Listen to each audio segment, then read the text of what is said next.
The third season of Reacher had quite a story with Zachary Beck, going from the central antagonist to the twist that he himself was a victim of the true villain of the season, Xavier Quinn. Once this twist is revealed, we learn more of the tragedy that is Zachary's life despite the sheen of wealth and power. After the death of his wife, he was left vulnerable for Quinn to swoop in. That is where the first twist comes from. However, it doesn't stop there. For the first portion of the season, Reacher is convinced that Beck and Quinn are running a drug operation, but that is not the case. The truth was shown to us numerous times with Beck's wall of guns in his home office. The truth of them running guns was one that even Reacher should have spotted, as well as us, with how much the camera liked to linger on the giant weapon that sat in Beck's office. The foreshadowing doesn't stop there. Beck is shown that once his wife died, so did a large part of himself, leaving Richard without a father. In a last act of love, Zachary would step in front of the bullets that were meant for Richard, saving his life but killing himself in the process. There were a few moments throughout the season that foreshadowed his demise. Richard's confinement to Reacher is the first hint at Zachary's fate, saying he has only ever wanted his father when he has been absent for so long. Having Zachary show Richard how much he truly loved him gave Richard his father back, even if it was for just a moment. Another big foreshadowing was the scene where Reacher has to play Russian roulette, spinning a barrel with only luck to count on mimics how Zachary is trapped with Quinn. Eventually his luck will run out and he will find that elusive bullet. Having each one of his soldiers perform this task gives us insight into Zachary's mind. This series gives a more accurate portrayal of the character of Reacher, who is meant to be a true mountain of a man. Through the first 2 seasons, he has been the biggest guy in almost every scene. That changed in season 3 with the introduction of Paulie, a remarkably bigger man than Reacher. From the moment you see Paulie, almost everyone knew that their clash was inevitable. The season has the 2 squaring off in small scuffles, Reacher being insecure about not being the biggest and baddest anymore. I'm bigger than you. I'm stronger than you. The arm wrestling scene early on in the season was the most obvious foreshadowing of the fight to come, as Reacher sees that he will have to outthink the beast rather than fight him. Another more physical confrontation comes later on, when the mighty Reacher is knocked to the ground by a single one-handed slap from Paulie, showing yet again how outmatched Reacher is. Their final confrontation had Reacher on the back foot, not getting to rely solely on his size and strength for a change. This led to the largest and most bombastic fight in the season finale, with Reacher barely being able to squeak his way out.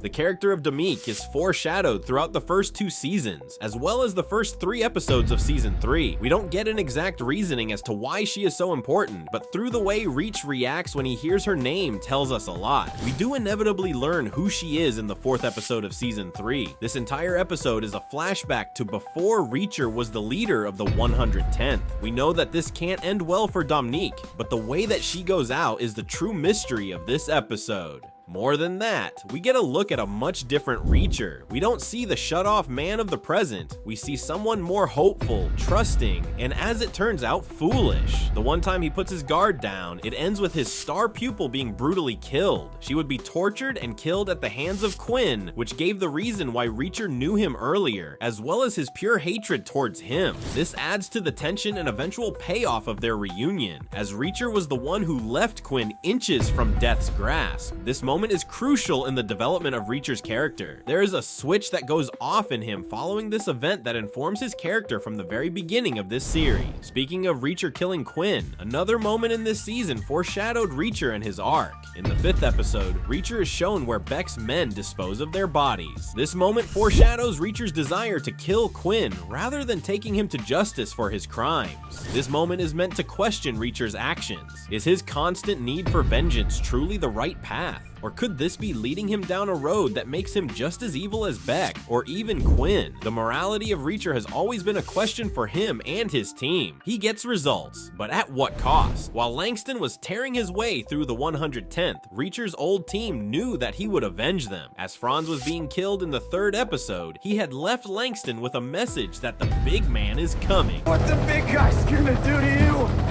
This would haunt Langston and let the audience know that Reacher would stop at nothing to get revenge for him. The show would place other breadcrumbs of the impending showdown between Reacher and Langston. Even the way that Langston kills his victims was a foreshadowing of his eventual death. Having Reacher throw Langston out of the very helicopter that Reacher promised Langston that he would is a climactic death that shows Reacher is not only vengeful, but also in a way poetic.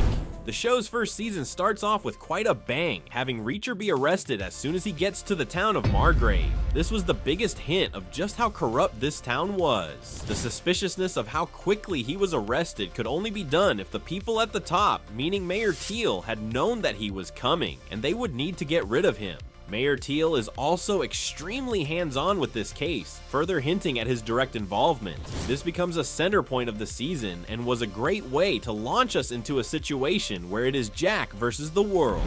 A similar instance happens in the second season. Reacher is launched into action when he sees the number 110 on a bank statement in the season 2 premiere. This was the launching point of the season, while also showing that the villain of this season knows Reacher's past well enough to mock him and his unit. This also turns out to be a trick by Langston, making Reacher think that the killer is a member of the unit. Seeing how the investigation went last season, Reacher's trust is at an all-time low, making him susceptible to a ruse like this. One of the biggest twists of the first season is the reveal that the corruption of Margrave goes all the way to the top, from the mayor to the FBI agent Picard. The Picard reveal is harder to swallow for the team, as he was one of them, or so they thought. The foreshadowing for this can be seen throughout the season. Once you know his true intentions, all of his actions become clear. He did whatever he could to stop them from getting further without being found out. His demeanor towards this investigation being a dud when it clearly wasn't was the biggest sign of what his true intentions were. While he is first revealed as a background character, KJ's reveal as a true villain of the town can be seen in each of his scenes. Despite his seemingly small role, he has quite a presence. Seeing the other men in the crew listen to him with little resistance showcases the power that he has over them. It also shows that these criminals are all scared of him, foreshadowing his darker nature that Reacher will go up against later in the season. Reacher Season 4 is in the works, which will continue his fight against every type of evil that there is in this world. For a show surrounding such a huge character, the act of subtlety and foreshadowing is used quite well throughout the show. Were you able to catch any of these hints before they were revealed?